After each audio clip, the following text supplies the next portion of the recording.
السلام عليكم ورحمة الله وبركاته. إن الحمد لله نحمده ونستعينه ونستغفره ونعوذ بالله تعالى من شرور أنفسنا ومن سيئات أعمالنا. من يهده الله فلا مضل له ومن يضلل فلا هادي له. أشهد أن لا إله إلا الله أشهد أن محمدا عبده ورسوله. أما بعد فإن أصدق الكلام كتاب الله وخير الهدي هدي محمد صلى الله عليه وسلم وشر الأمور محدثاتها وكل محدثة بدعة وكل بدعة ضلالة وكل ضلالة في النار. أما بعد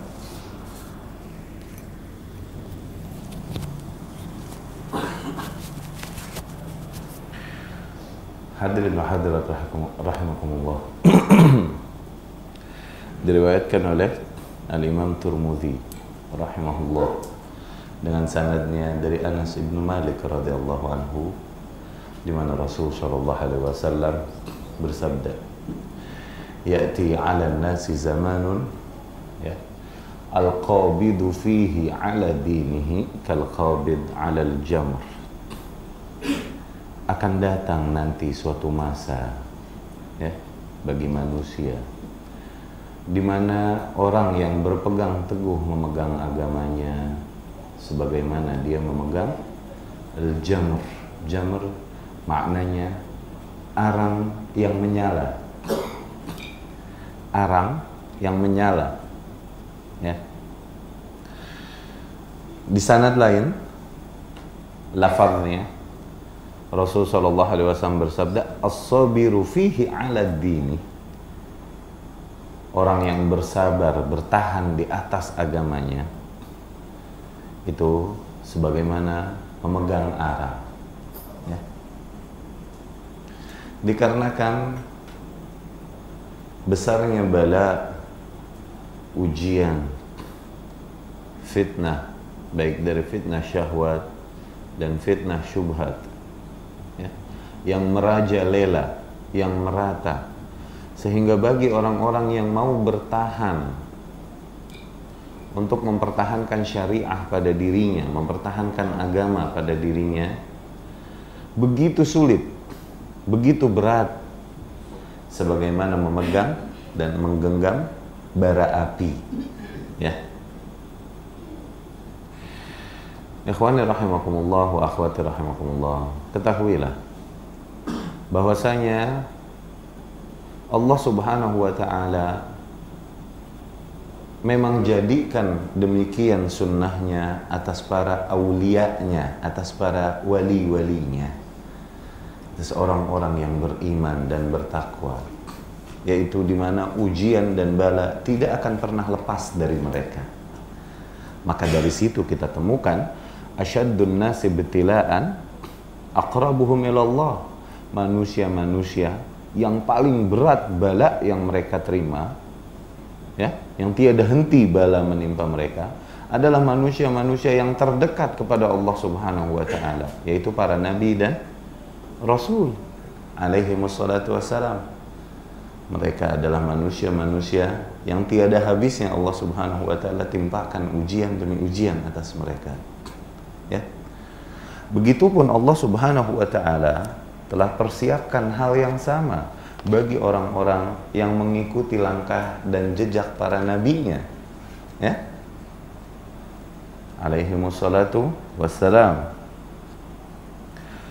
Di antaranya dijadikan musuh-musuh dakwah bagi para orang-orang yang beriman dan bertahan di atas jalan yang dibawakan oleh Rasul sallallahu alaihi wasallam, akan dijadikan musuh-musuh dakwah, orang-orang yang menentang hal tersebut, sebagaimana dijadikan para musuh dakwah bagi para nabi alaihi wassalatu wassalam.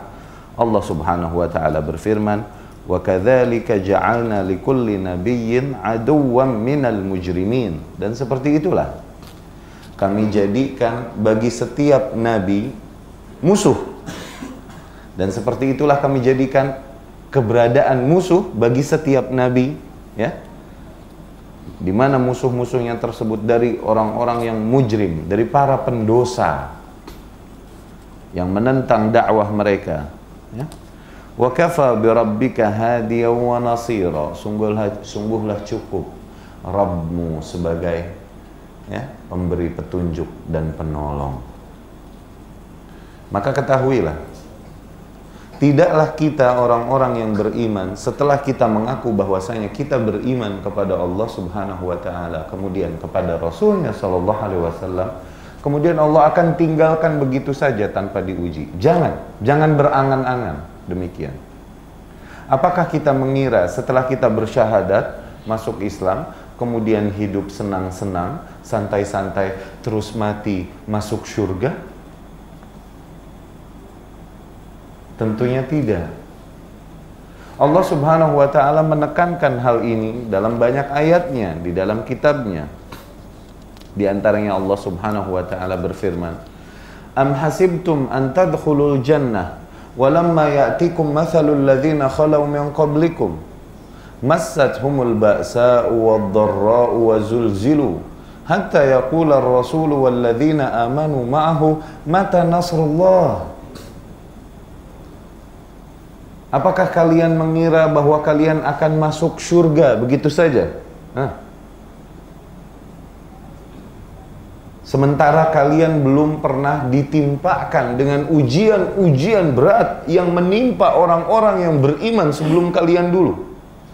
Yani setelah kalian beriman, kemudian masuk surga begitu saja. Sementara orang-orang dulu beriman dan ditimpakan ujian berat kepada mereka, barulah mereka pantas mendapatkan surga. Kita setelah beriman terus masuk surga begitu saja? Massathumul ba'sa'u wad-dharra'u wa zulzilu. Kaum beriman yang terdahulu ditimpakan oleh Allah Subhanahu wa taala musibah-musibah yang pahit, yang pedih. Wa zulzilu, dan digoncangkan benar-benar, diuji. Hatta yaqula ar-rasulu walladzina amanu ma'ahu, sehingga Rasul dan orang-orang yang beriman bersamanya, manusia-manusia yang paling sabar, manusia-manusia dengan hati terbaik yang Allah pilih,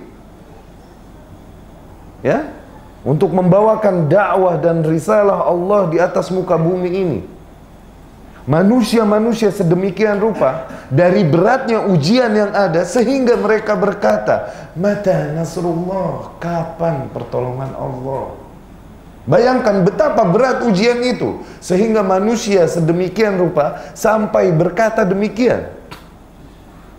Manusia-manusia terbaik dengan hati-hati yang paling kuat sehingga berkata, mata nasrullah, kapan pertolongan Allah?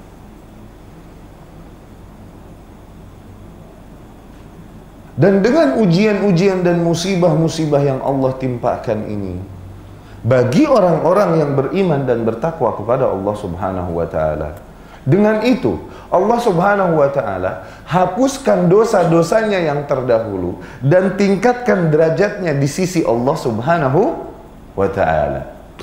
Itulah hikmahnya.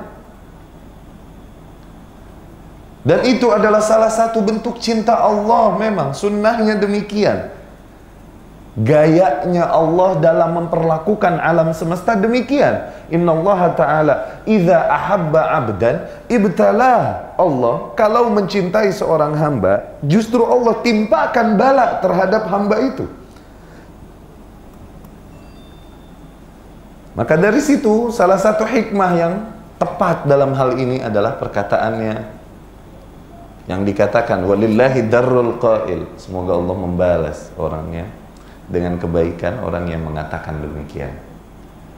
Ketika kau merasa bahwa nikmat Allah Subhanahu wa taala terus menerus turun atasmu, maka justru hati-hati. Kau merasa tidak tertimpa musibah, tidak diuji oleh Allah, maka justru hati-hati. Bisa jadi ternyata kau bukan termasuk orang-orang yang dicintai oleh Allah sehingga ditimpakan musibah padanya. Waliyadu billah. Dan bisa jadi nikmat-nikmat itu justru bentuk ujian dari Allah, yang kita kenal dengan nama istidraj. Azab fi thawbin ni'mah. Azab dalam baju nikmat. Allah seringkali mengazab dan membalak manusia dengan hal-hal yang dicintai manusia, juga dengan hal-hal yang tidak dicintai manusia, tidak disukai manusia. Allah berfirman, "Walanabluwannakum bisyarri wal khairi fitnah." Sungguh kami akan uji kalian dengan syarr, dengan hal-hal yang buruk yang kalian tidak sukai. Derita, sakit, musibah, kefakiran. Kami akan uji kalian dengan itu. Juga bil khair, dengan hal-hal yang baik yang kalian cintai. Harta duniawi, istri, anak, kedudukan, pangkat. Fitnah, semuanya sebagai fitnah, sebagai ujian. Maka Rasulullah SAW bersabda yang maknanya, "Idza ra'aita 'abdan," apabila kau melihat seorang hamba, wa huwa muna'amun bi ni'amin katsirah, seolah-olah hamba tersebut dapat nikmat yang banyak dari Allah Subhanahu wa taala, di mana nikmat Allah atasnya tiada hentinya, ya. Wal 'abdu muqimun 'ala ma'asih, sementara jelas-jelas hamba tersebut banyak melakukan maksiat kepada Allah Subhanahu wa taala. Ya Allah, seperti kita. Seperti kita, betapa banyak nikmat Allah Subhanahu wa taala yang tak terhitung. Wa in ta'uddu ni'matallahi la tuhsuha. Apabila kau hitung nikmat-nikmat Allah, tak akan bisa kau hitung. Apabila kau melihat seorang hamba, sementara nikmat-nikmat Allah tiada henti atasnya, sementara jelas-jelasan bahwa hamba tersebut banyak melakukan maksiat kepada Allah, ketahuilah bahwasanya hal tersebut adalah istidraj dari Allah. Nikmat tersebut adalah istidraj dari Allah. Istidraj maknanya penguluran, diulur. Beberapa hamba ketika diberikan nikmat, kemudian dia lengah dari Allah Subhanahu wa taala. Karena Allah mencintainya, diambilnya kembali nikmat ini. Tayyib. Beberapa hamba yang dekat kepada Allah, diberikan nikmat, ternyata dia lengah dari Allah Subhanahu wa taala. Allah ambil nikmat ini kembali. Supaya apa? Supaya dia kembali dekat dengan Allah Subhanahu wa taala. Dengan memahami hakikat ini, kita akan berhusnuzon kepada Allah Subhanahu wa taala. Asa an takrahu syai'an wa huwa khairun lakum. Bisa jadi kalian membenci sesuatu padahal hal itu justru berefek baik untuk kalian. Mungkin kekurangan dari sisi harta duniawi, tapi efeknya baik. Dengan kekurangan begini aku lebih dekat kepada Allah. Wa asa an tuhibbu syai'an wa huwa syarrun lakum. Bisa jadi kau mencintai sesuatu padahal sesuatu itu berefek tidak baik bagimu. Yani kita mau harta banyak, tapi ternyata dengan banyaknya harta kita justru terjauhkan dari Allah Subhanahu wa ta'ala. Allahu ya'lamu wa antum la ta'lamun. Allah Maha mengetahui, kalian yang tak tahu. Ya? Ketika seorang hamba banyak mendapatkan nikmat dari Allah Subhanahu wa taala, sementara jelas-jelas hamba tersebut banyak melakukan maksiat kepada Allah, maka ketahuilah bahwa dia sedang berada dalam istidraj dari Allah Subhanahu wa taala. Kembali, beberapa hamba apabila diberikan nikmat oleh Allah, kemudian dia terjauhkan dari Allah karena Allah sayang kepadanya, karena Allah ingin dirinya dekat dengan Allah Subhanahu wa taala, diambilnya kembali nikmat itu. Tapi beberapa hamba diberikan nikmat oleh Allah, kemudian dia lengah, terjauhkan. Maka dari situ Allah tambahkan lagi nikmatnya supaya dia semakin jauh. Wal-iyadzu billah, mau pilih yang mana? Itulah bentuk nikmat-nikmat yang ada pada Fir'aun, Qarun, Haman. Bukan bentuk cinta Allah atas mereka itu, justru bentuk azab Allah atas mereka. Hati-hati. Itu istidraj, bukan nikmat yang diberkahi, tapi itu azab justru. Fi thawbin ni'mah, dalam baju nikmat, dibungkus nikmat, seolah-olah nikmat. Maka jangan pernah menyangka orang yang dicintai Allah adalah orang-orang yang dilimpahkan padanya nikmat-nikmat duniawi. Jangan. Seringkali kita melihat beberapa orang, dia kok puasa enggak, sholat enggak, kita puasa, sholat, miskin. Dia puasa enggak, sholat enggak, hidupnya jet set, foya-foya, have fun. Azan dia tak mau sholat, boro-boro hadir di pengajian. Tapi kok harta duniawinya, nikmatnya tidak habis-habis. Jangan kau putus asa, jangan kau merendah karena hal itu. Awas, itu ada rahasia Allah di baliknya. Semoga Allah memberi petunjuk kepada kita semua. Semoga Allah memberi kesabaran pada kita semua untuk menerima apapun yang Allah tentukan atas kita, dan untuk selalu mengambil hikmah atas apapun yang terjadi pada kita. Ya. Kemudian ikhwani rahimakumullah, boleh ana minum? Boleh.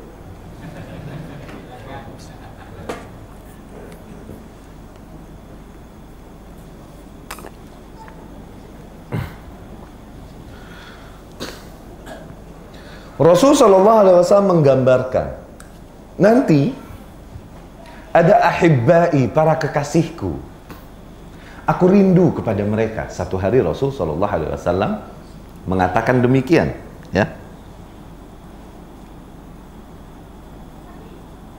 Ya. Kemudian para sahabat tentunya bertanya, alasna ahibba'uk ya Rasulullah, bukankah kita semua kekasihmu ya Rasulullah? Antum ashabi, kalian adalah para sahabatku, kata Rasul sallallahu alaihi wasallam. Ya? Para kekasihku adalah mereka yang datang sepeninggalku. Mereka tak pernah melihatku. Ya? Mereka tak pernah melihatku. Namun mereka beriman kepadaku dan mengikutiku. Makna hadisnya demikian. Padahal mereka tak pernah melihatku, namun mereka berpegang teguh kepada ajaranku. Ya? Di sanad lain digambarkan bahwa mereka adalah orang yang berpegang teguh kepada sunnahku, kepada kebaikan yang aku bawakan, sementara kebanyakan manusia melakukan kerusakan. Mereka nanti dapat 50 kali pahala dari amalan yang mereka lakukan. Maknanya apa? Sahabat tentunya berkata, 50 kali dari siapa ya Rasul? Dari kita atau dari mereka? Dari amalan kita, yakni dari amalan kalian para sahabat. Maknanya apa? Kalau sahabat sholat, misal, kalau sahabat sholat, ini misalnya, sahabat sholat dapat pahala 5. Oke? Kita zaman sekarang yang melakukan sholat mengikuti perintah Allah Subhanahu wa Ta'ala melalui Rasulnya, dapat 50 kali lipat dari 5 ini. Okay?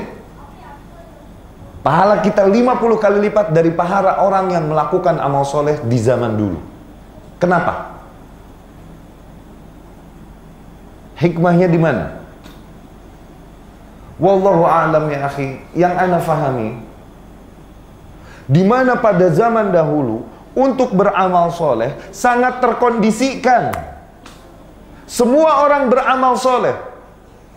Kaum tersebut semuanya beramal soleh dan sangat bertakwa kepada Allah Subhanahu wa Ta'ala. Maka beruntung orang-orang yang hidup di masa itu. Sehingga apa? Sehingga terbawalah mereka untuk melakukan amal soleh. Kenapa? Karena lingkungannya demikian. Al-insanu abna tabi'atih. Manusia adalah anak-anak dari lingkungannya sendiri. Maknanya apa?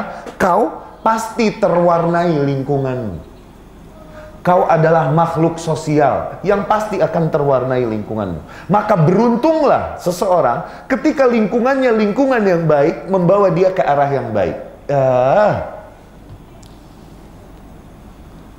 Maka dengan mudah melakukan amal soleh. Karena apa? Semua orang melakukan hal yang sama. Terbawalah iman kita oleh lingkungan kita. Orang-orang yang sama-sama dididik oleh Rasul SAW, generasi terbaik dengan hati-hati terbaik pilihan Allah Subhanahu wa Ta'ala. Beruntunglah. Faham? Dan untuk melakukan maksiat pun zaman dahulu susah, tidak terfasilitasi. Kemungkaran dan lain-lain tidak begitu terfasilitasi. Mau berzina dengan siapa? Wanita pada zaman dahulu bertakwa. Susah apabila tidak dikatakan tidak ada wanita yang mau berzina. Oke? Tapi sangat susah untuk berzina. Mau berjudi di mana? Siapa mau ikut berjudi pada zaman dahulu? Mau minum khamr di mana yang jual zaman itu? Bandingkan zaman sekarang.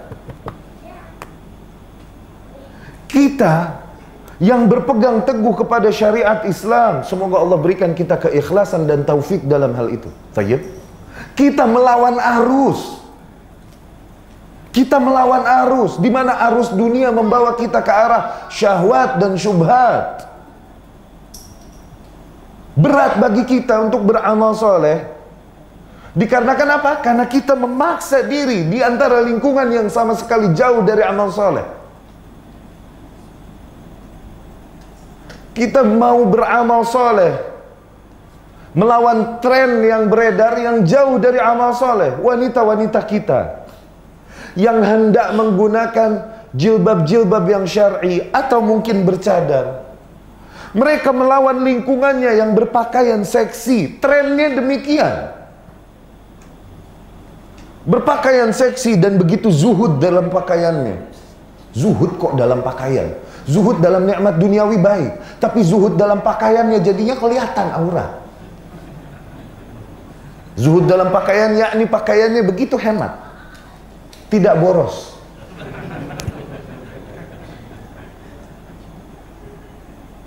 Ma'adzallah. Wanita-wanita kita ingin bertakwa dan menjaga muruahnya, menjaga harga dirinya, kebaikannya, menjaga baktinya kepada suami dan anaknya, ingin berada di rumah misalnya, agar dia full melakukan ibadahnya yang terbesar, yaitu apa? Berbakti kepada suami dan mengurus anak. Namun tren yang ada, yang namanya wanita harus ikut berkarir di luar, berkumpul dengan lelaki di luar rumah, berikhtilat, keluar tanpa mahram. Kita melawan lingkungan, kita melawan arus yang ada. Dan untuk berbuat maksiat begitu mudah, terfasilitasi. Terfasilitasi, percaya tidak? Mau apa? Mau mabok, gampang, banyak yang jual. Mau drug, oke, banyak yang jual. Mau apa? Prostitusi, gambling, judi, banyak. Mau, tinggal cari. Begitu mudah untuk kita, sementara dibuka pintu maksiat, sementara pintu ketaatan dipersempit. Maka pantaslah dikatakan orang-orang yang berpegang teguh, bersabar di atas syariat Rasul SAW sebagaimana menggenggam bara api. Faham? Ikhwani wa akhwati rahimakumullah, ketahuilah, semerdeka-merdekanya manusia adalah orang yang benar-benar dia menyerahkan penghambaannya hanya kepada Allah Subhanahu wa taala, full surrender, penyerahan diri yang submission kepada Allah Subhanahu wa taala. Inilah namanya berislam dengan ikhlas. Yakni apa? Full memberikan dirimu kepada Allah sebagai hambanya. Itulah semerdeka-merdekanya manusia. Ketahuilah, manusia yang merdeka bukanlah manusia yang tidak mau ikutan aturan apapun. Aku mau bebas, aku mau berpakaian as I wish, sebagaimana yang aku mau. Aku mau menggunakan waktuku sebagaimana yang aku mau. Aku mau menggunakan uangku, hartaku sebagaimana yang aku mau. Aku mau mencari harta duniawi yang menguntungkan untukku dari arah manapun, dengan cara apapun yang ku mau. Ketahuilah, bukan itu orang merdeka. Pada hakikatnya itu adalah orang yang paling tidak merdeka. Terbalik. Kenapa demikian? Orang-orang yang tidak mau mengikuti aturan apapun, yang mereka hanya mau mengikuti Oke? Apa yang dikatakan enak atau syahwatnya, maka pada intinya dia adalah budak dari hawa nafsunya. Mereka adalah juga budak dari tren yang beredar. Mereka budak dari social pressure. Mereka budak. Mereka hanya mengikuti apa yang dituntut oleh lingkungannya, oleh tren yang beredar, oleh hawa nafsunya. Bukankah justru itu yang namanya ketidakmerdekaan? Adapun seorang yang merdeka pada hakikatnya adalah orang yang berani menentang ini semua, menentang social pressure, bahkan menentang hawa nafsunya sendiri, dan lebih menyerahkan segala keinginan dan lebih menyerahkan segala ketaatan kepada Allah Subhanahu wa ta'ala, dan lebih mengikuti, mentauladani Rasulullah sallallahu alaihi wasallam, bukan tren yang beredar, bukan mentaati hawa nafsunya. Maka setiap orang, seorang muslim berlomba-lomba dalam hal ini. Ya? Ikhwani rahimakumullah. Di antara fitnah-fitnah besar, godaan yang dihadapi oleh manusia, di antaranya adalah fitnah wanita, di mana dijadikan wanita adalah fitnah terbesar di muka bumi. Rasul sallallahu alaihi wasallam bersabda, riwayatkan Usamah bin Zaid radhiyallahu anhu dan lain-lain, "Ma taraktu ba'di fitnatan adarra 'ala ar-rijal minan nisa." Tidaklah aku tinggalkan sepeninggalku godaan yang lebih besar bagi kaum lelaki daripada wanita. Maknanya adalah apa? Wanita dari sisi syahwat, wanita adalah syahwat terbesar yang diinginkan oleh anak Adam alaihissalam. Allah berfirman, "Zuyyina lin-nasi hubbu syahawat." Dihiasi bagi manusia rasa cinta terhadap syahwat. Pertama kali disebutkan apa? Minan nisa, dari wanita. Wal banin, anak-anak. Wal qanatir al muqantarah, dan perhiasan yang gemerlap. Minadz zahab wal fiddah, baik dari emas ataupun perak. Wal khailil musawwamah wal an'am wal harf, dan lain-lain. Jadilah wanita syahwat yang paling pertama yang sangat menggoda. Tayyib. Namun sebaliknya, ketahui, ketika seorang wanita beriman dan bertakwa dengan baik, maka sebaliknya tadi, jadilah wanita tersebut sebesar-besarnya, semulia-mulianya nikmat duniawi yang ada. Tayyib. Kenapa demikian? Ikhwani wa akhwati rahimakumullah. Pada intinya, hakimnya dunia, hakim atas dunia ini bukan lelaki. Bukan lelaki. Yang mengatur arah berjalannya dunia bukan lelaki, tapi wanita. Wanita, ketahui ini. Wanitalah the judge of this earth. Kenapa demikian? Kan Allah Subhanahu wa ta'ala berfirman, "Ar-rijalu qawwamuna." Para lelaki itu lebih berkuasa daripada wanita. Betul, mereka lebih berkuasa. Berkuasa dalam menentukan keputusan, berkuasa dalam menjalankan keputusan. Oke? Tapi tahukah kita siapa yang paling mempengaruhi lelaki dalam mengambil keputusan? Siapa? Wanita yang berada di baliknya.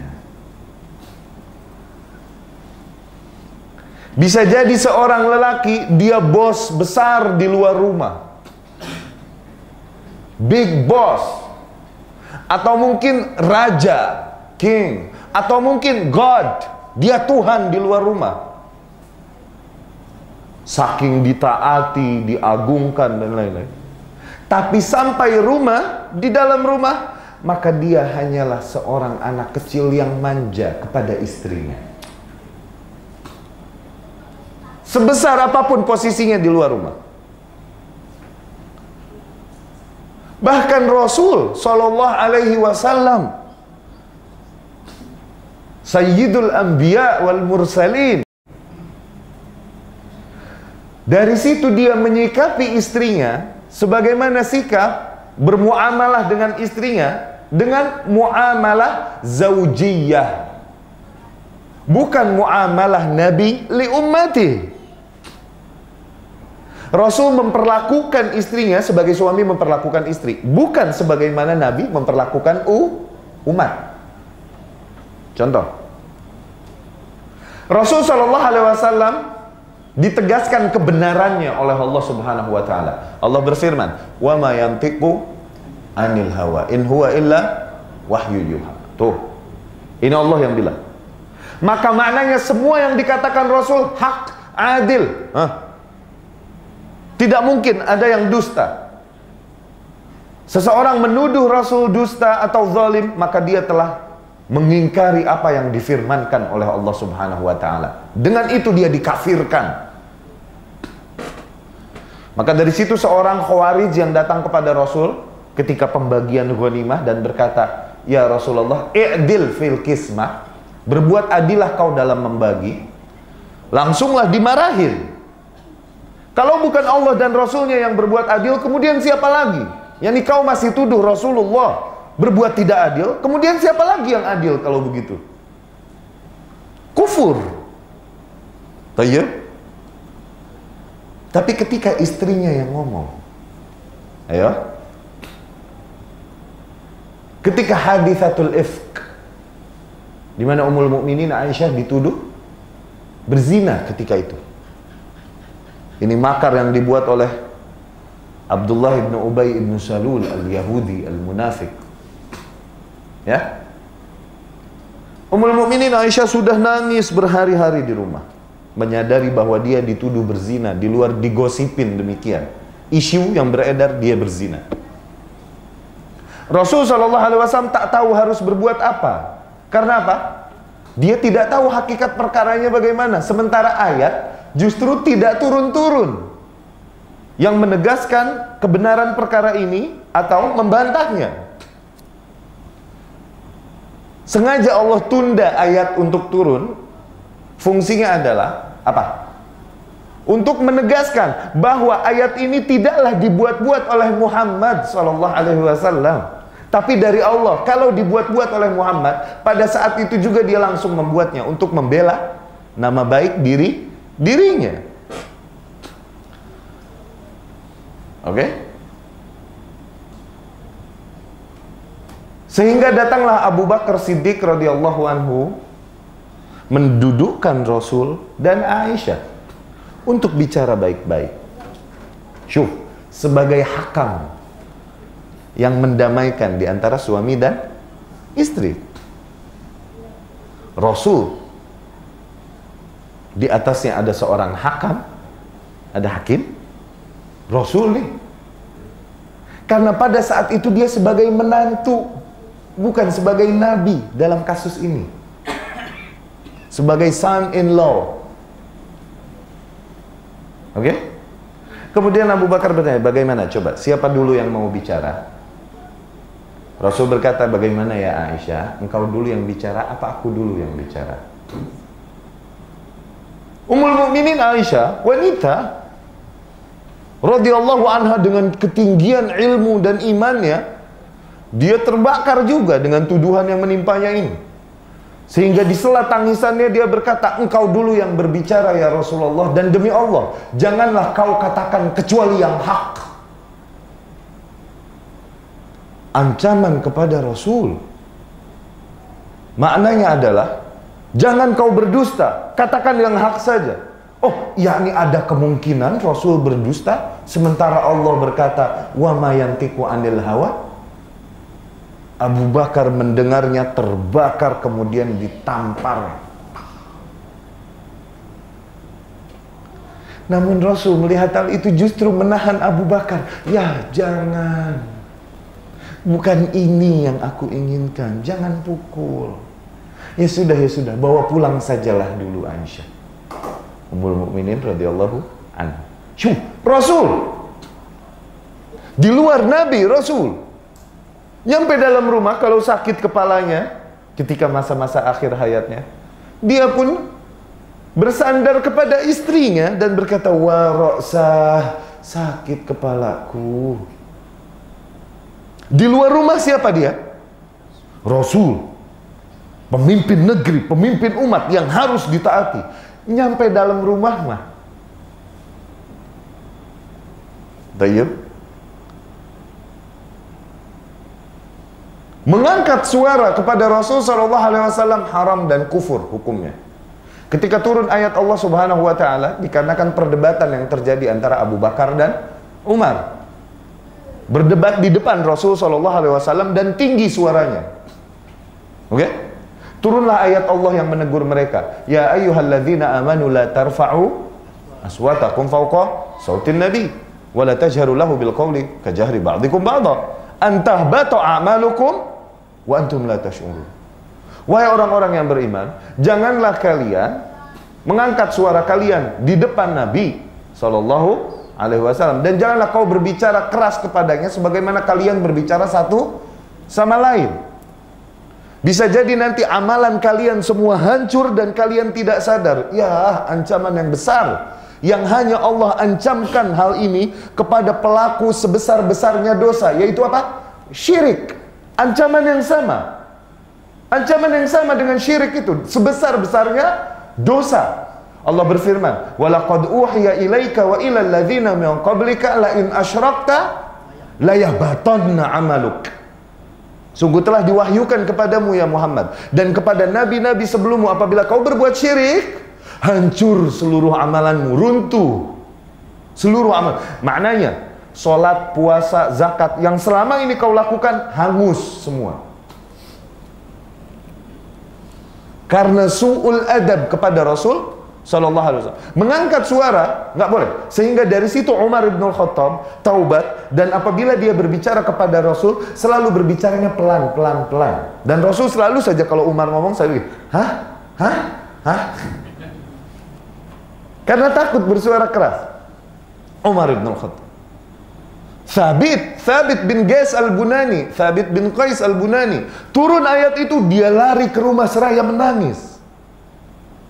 Ditanya sama Rasul, "Aina Thabit lam arah?" Mana Thabit? Kok aku tidak melihatnya? Sahabat berkata, "Dia pulang ya Rasulullah ke rumahnya."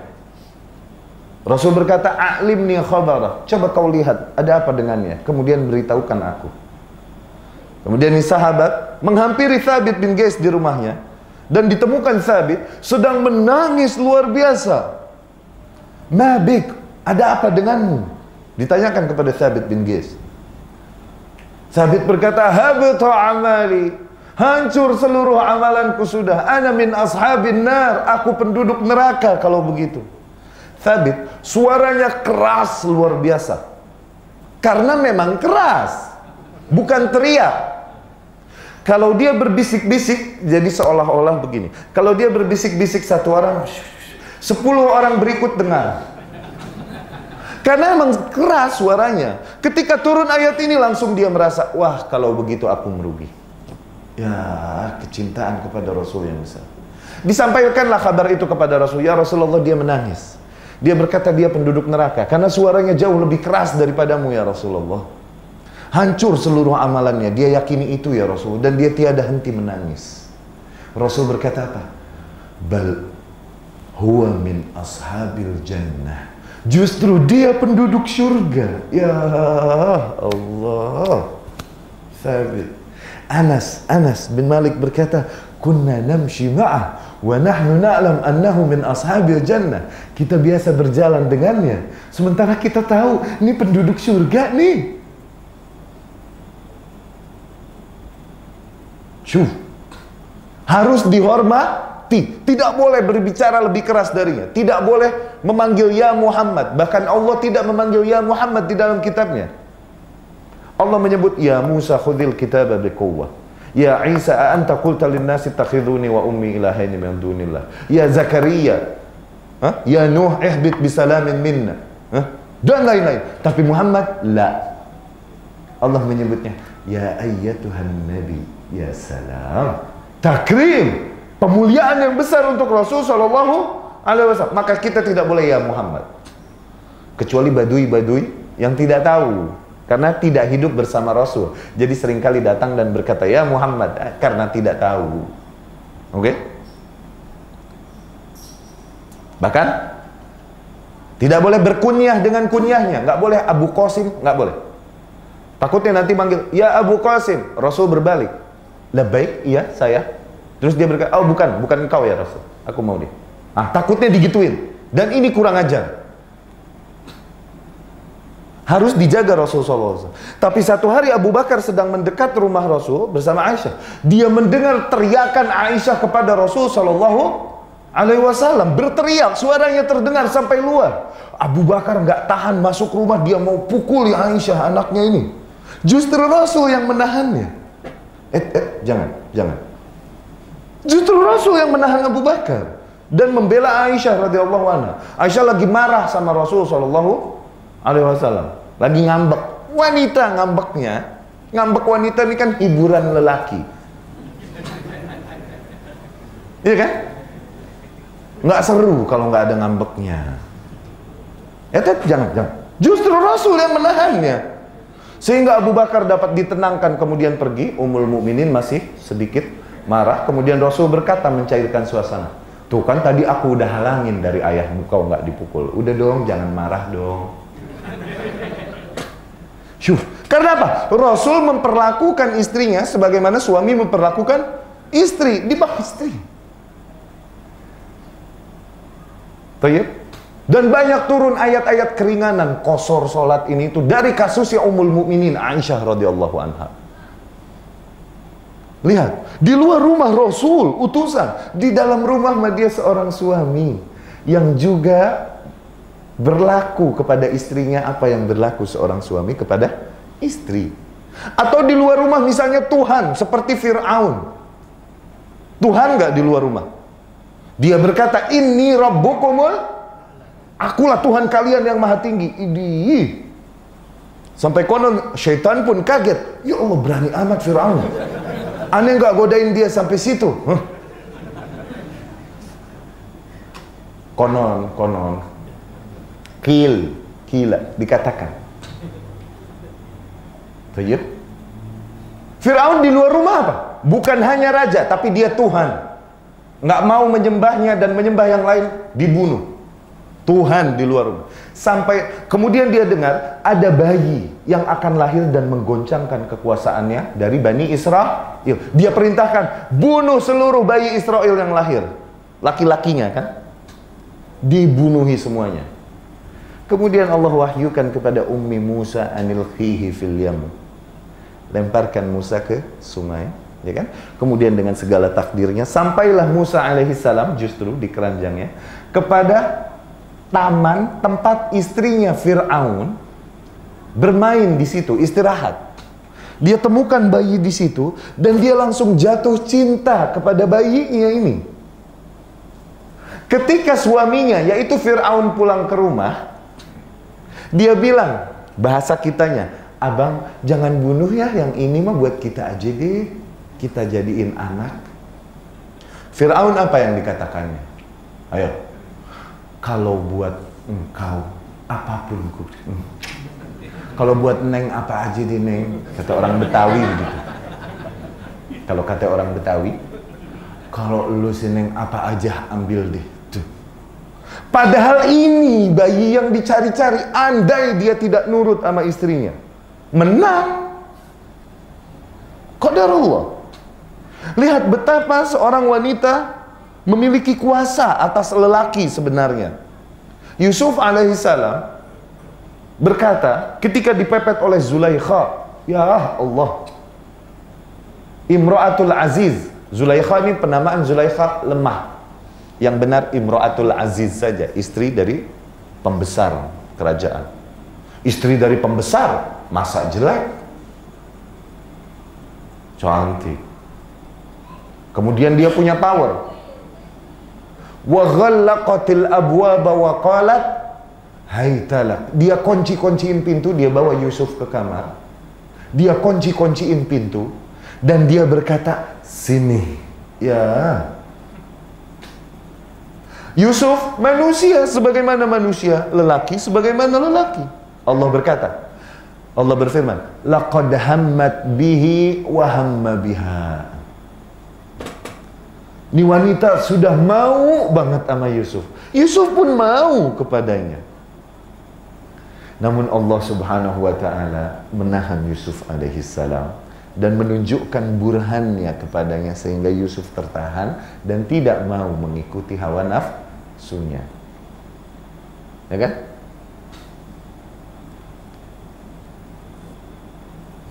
Yusuf berkata, "Laula tasrif anni kaidahunna la asbu ilaihinna."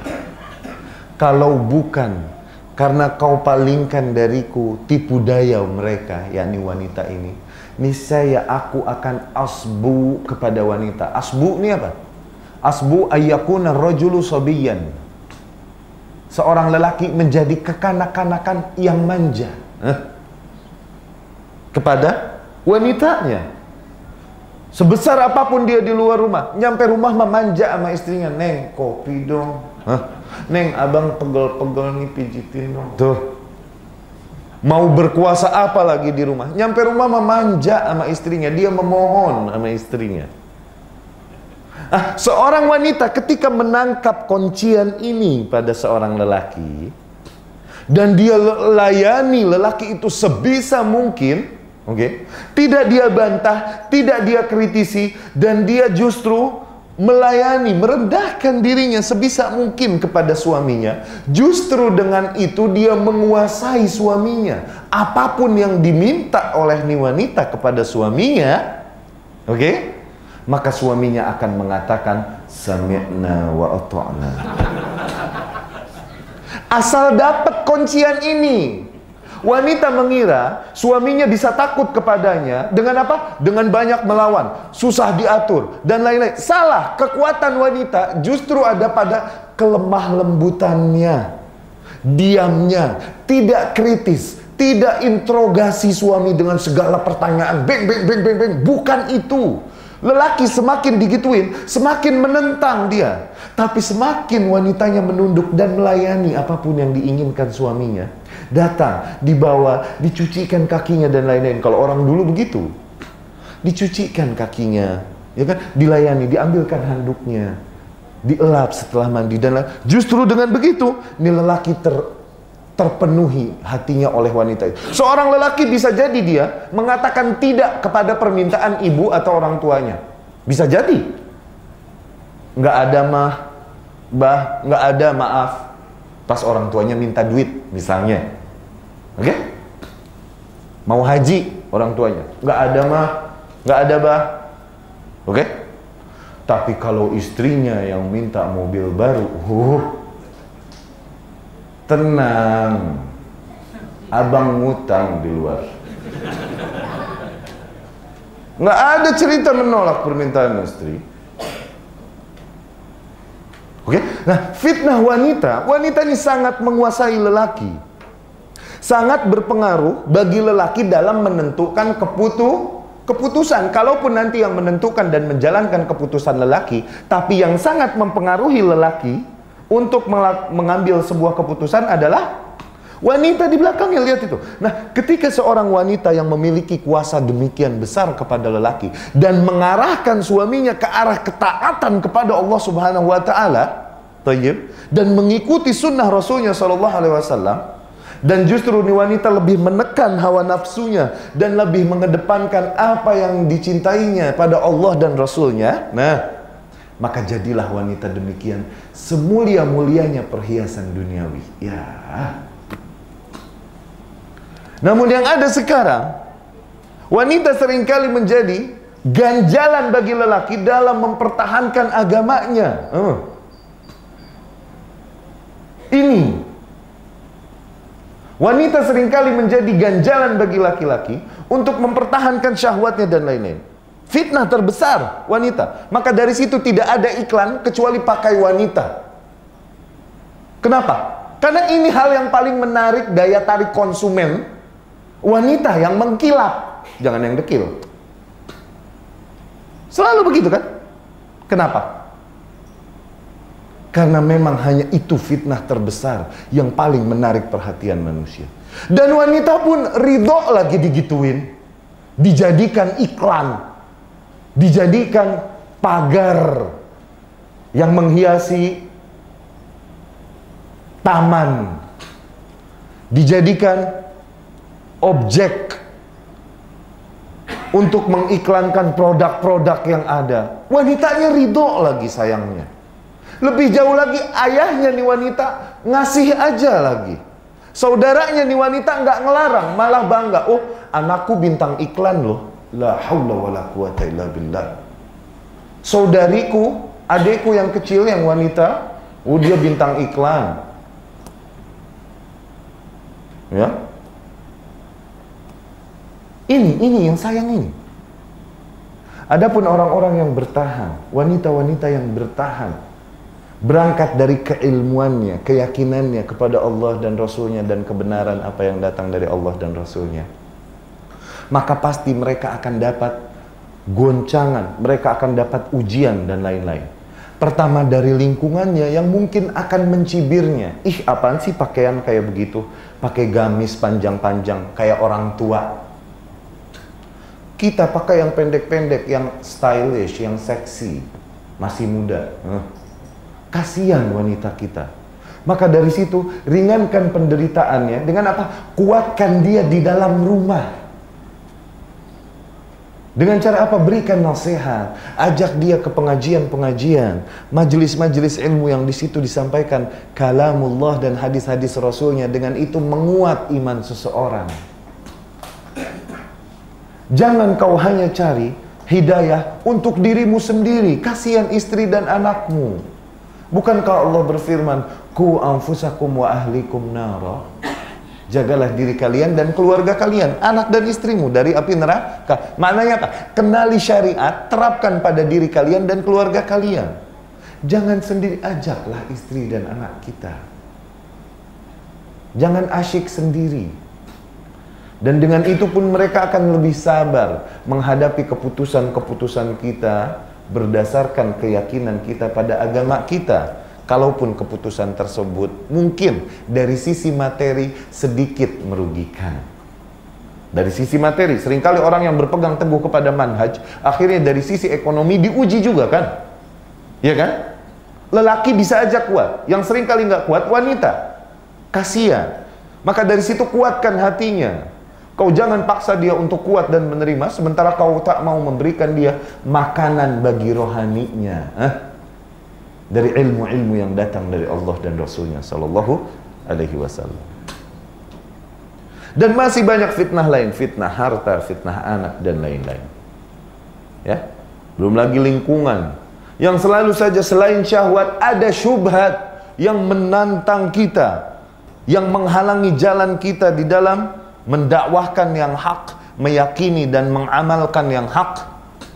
Jangankan mendakwahkannya, mengamalkannya saja untuk diri kita seringkali kita mendapat penentangan.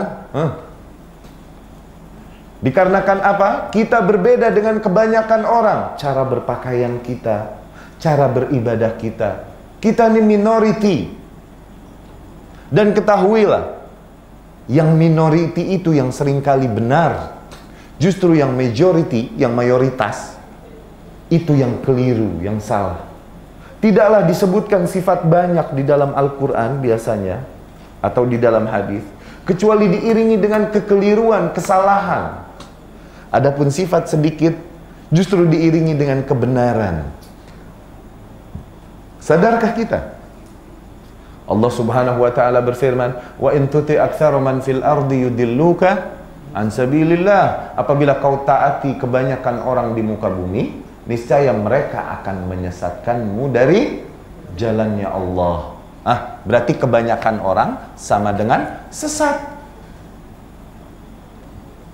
Islam terbagi menjadi 73 golongan. 72 di neraka, 1 di surga. Banyak mana 72 sama 1? Banyak sama dengan neraka.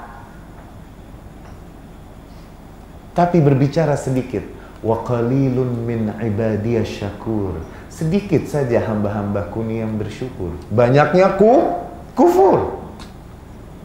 Ja'al islamu ghariban. Islam datang dalam keadaan asing. Wa sawfa ya'udu ghariban, dan akan kembali menjadi asing. Fatuba lil ghuraba, maka berbahagialah bagi orang-orang yang asing tersebut. Sedikit sama dengan demikian. Ya? Dan masih banyak lagi hikmah yang bisa kita sampaikan berkaitan dengan bersabar menghadapi kondisi yang ada, ya, dari fitnah syahwat dan syubhat. Yang jelas adalah sabar, ya, dalam menghadapi 3 hal tersebut. Sabar dalam menghadapi 3 hal yang ada di dalam kesabaran yang disyariatkan di dalamnya untuk bersabar, yaitu apa? Sabar dalam menjalankan perintah Allah Subhanahu wa ta'ala. Karena apa? Menjalankan perintah Allah dan syariahnya berat bagi hati kita. Oke? 1, merepotkan. Puasa setahun sebulan kan repot. Ngapain nahan lapar, aus? Sholat 5 waktu. Oke? Berat untuk kita. Oke? Menggunakan jilbab syar'i untuk wanita, menggunakan pakaian syar'i untuk lelaki. Sementara lingkungan tidak melakukan yang sama. Mungkin akhirnya semakin berat kan? Nah, sabar, jalankan. Sami'na wa ata'na. Karena apa? Itu diperintahkan oleh Allah Subhanahu wa ta'ala. Yang kedua, sabar dalam menghadapi maksiat. Karena apa? Maksiat ini enak-enak. Syahwat kita condong kepadanya. Dan kebanyakan orang menikmati maksiat-maksiat itu. Sabar, tahan diri kita. Jangan kalah oleh hawa nafsu kita sehingga kita terjerumus ke dalam maksiat tersebut. Rasulullah SAW bersabda, hujibatin nar bil ma'asi atau bisyahawat, wa hujibatil jannah bil makarih. Neraka itu tertutupi oleh apa? Oleh syahwat. Maknanya syahwat-syahwat yang ada, apabila kau masuk, maka kau masuk ke dalam neraka. Adapun surga terhijabi atau tertutupi dengan hal-hal yang makarih, yang kita benci, yang tidak kita suka, tidak kita harapkan. Seperti apa? Ujian, ya, bala, musibah, rintangan, jihad, mempertaruhkan jiwa, raga, harta, dan lain-lain. Tapi justru dibaliknya surga. Sabar meninggalkan yang maksiat ini. Sabar tetap menjalankan apa yang diperintahkan. Yang ketiga, sabar menerima apapun yang ditakdirkan oleh Allah Subhanahu wa ta'ala atas kita sebagai bentuk keimanan kita dan kesabaran kita menerima qada dan qadar yang baik ataupun yang buruk. Ya. Diriwayatkan di dalam Bukhari dan Muslim di mana seorang wanita sedang menangisi anaknya yang menangis, ya. Anaknya yang meninggal. Wanita menangisinya berlebihan. Tayyib. Hadis ini dari Anas bin Malik radhiyallahu anhu. Kemudian Rasulullah SAW berlalu melewati wanita ini dan berkata, ittaqillaha wasbiri, bertakwalah kau kepada Allah dan bersabarlah. Yakni jangan kau menangis sedemikian rupa. Terima takdir itu dan bersabarlah. Yakni tahan dirimu. Kemudian wanita ini karena sedihnya dia berkata, ya kan? Ilaika anni, jauh-jauh kau dariku. Innaka khilwun, sesungguhnya kau tidak terkena mimma btulit, tidak terkena apa yang aku sedang tertimpa. Yani sesungguhnya kau tidak diuji dengan ujian yang sedang menimpaku, kata ni wanita sambil menangis. Sudah, Rasul berlalu. Kemudian para sahabat berkata, itu Rasulullah Sallallahu Alaihi Wasallam. Ini wanita nggak tahu kalau itu Rasul Sallallahu Alaihi Wasallam. Maka ini wanita kaget dan panik sebagaimana dia melihat kematian. Baru dia menyadari ternyata aku membentak Rasul Sallallahu Alaihi Wasallam dan menentang perintahnya. Dia langsung mengejar Rasul SAW sampailah dia di depan pintunya. Dan tidak ada sama sekali penjaga di depan pintu rumah Rasul. Kemudian Rasul pun ada dan dia berkata, "Inni lam a'rifak." Aku tidak tahu kalau itu engkau ya Rasulullah. Maksudnya apa? Minta maaf. Rasul pun tidak marah, namun Rasul memberikan satu hikmah. Innamas sabru inda awwali sudmah, atau innamas sabru inda sudmatil ula. Sesungguhnya yang namanya kesabaran itu ketika benturan pertama. Oke? Maknanya apa? Yang namanya sabar adalah ketika kau dapat menahan dirimu ketika musibah baru saja menimpamu. Kau tahan dirimu. Jangan sampai kau menyikapi musibah ini dengan tindakan-tindakan yang melanggar aturan Allah Subhanahu wa ta'ala. Seperti mengeluh berlebihan, apalagi mengeluhkan takdir, mengatakan ini tidak adil, this is not fair, suka begitu kan? Oke? Maka dari situ Imam Ahmad rahimahullah pun seringkali dia mendoakan kerahmatan kepada seorang pencuri yang dipenjara bersama dengannya ketika itu. Pencuri ini suka berkata kepada Imam Ahmad, sedikit menghibur Imam Ahmad bin Hanbal. Imam Ahmad ini takut dicambuk tadinya. Namun ini pencuri berkata, sabar, sakitnya itu waktu kepukul pertama doang kok. Lama-lama tuh sakitnya hilang. Sakitnya waktu kena doang, tas. Lama-lama hilang. Sabar, nggak usah takut. Digituin Imam Ahmad. Itu, sabar itu ketika Adapun setelah 2 bulan, 3 bulan musibah itu berlalu, baru kau bercerita dan ana sih waktu itu sabar aja, nggak seru, nggak sah sabar itu. Sabar adalah ketika kena musibah, tahan. Bukan setelah lama berlalu baru kau berkata sabar. Sementara ketika tertimpa musibah kau panik dan berteriak kayak apa tahu. Bukan itu sabar. Sabar ketika first impact. Ketika benturan pertama ini, tahan diri. Lama-lama Allah akan merahmatimu dengan mengurangi rasa sakit yang ada. Aku qauli hadza wa astaghfirullah li wa lakum. Ya. Sepertinya bantal telah merindukan kalian. Lain kali anak kalau ke kampung Jawa nggak naik mobil, insya Allah naik helikopter.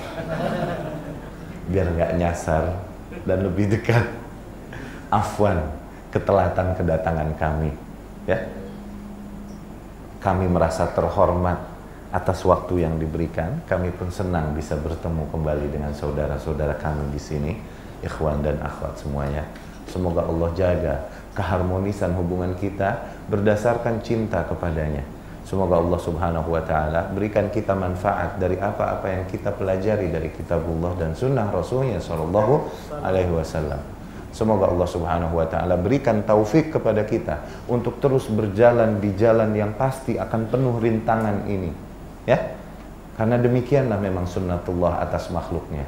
Jalan menuju surga tidaklah dipenuhi dengan permadani dan kembang-kembang nan wangi. Tidak, jalan menuju surga harus dipenuhi dengan beling, kerikil, dan batu-batu tajam.